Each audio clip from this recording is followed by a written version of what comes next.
భారత వ్యూహాత్మక ప్రయోజనాలకు అత్యంత కీలకమైన ఇరాన్లోని చాబహార్ ఓడరేవు ప్రాజెక్టు భవిష్యత్తుపై సందేహాలు మొదలయ్యాయి. కేంద్ర బడ్జెట్ 2026-27లో ఈ ప్రాజెక్టు నిధుల కేటాయింపును సున్నాకు తగ్గించడంపై ఇరాన్ తీవ్ర అసంతృప్తి వ్యక్తం చేసింది.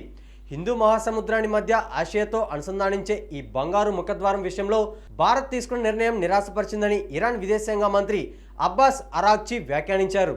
గత బడ్జెట్లో ఈ ప్రాజెక్టు కోసం మొదట 100 కోట్లు కేటాయించి ఆ తర్వాత సవరించిన అంచనాల్లో దాన్ని 400 కోట్లకు పెంచిన కేంద్రం ఈసారి ₹1 కూడా కేటాయించకపోవడం దౌత్య వర్గాల్లో చర్చనీయాంశమైంది.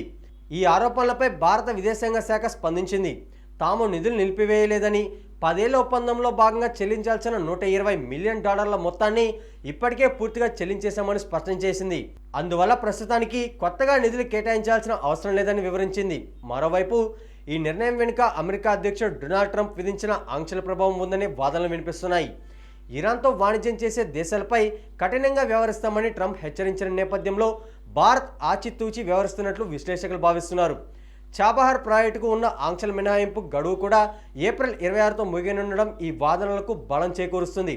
పాకిస్తాన్తో సంబంధం లేకుండా ఆఫ్ఘనిస్తాన్, మధ్య ఏషియా దేశాలకు సరుకు రవాణా చేయడానికి భారత్కు చాబహార్ పోర్టు అత్యంత కీలకం. ఈ ప్రాజెక్టు నుంచి భారత్ వెనక్కి తగ్గితే ఆ ప్రాంతంలో చైనా తన ప్రాబల్యాన్ని మరింత పెంచుకునే ప్రమాదం ఉందని నిపుణులు ఆందోళన వ్యక్తం చేస్తున్నారు.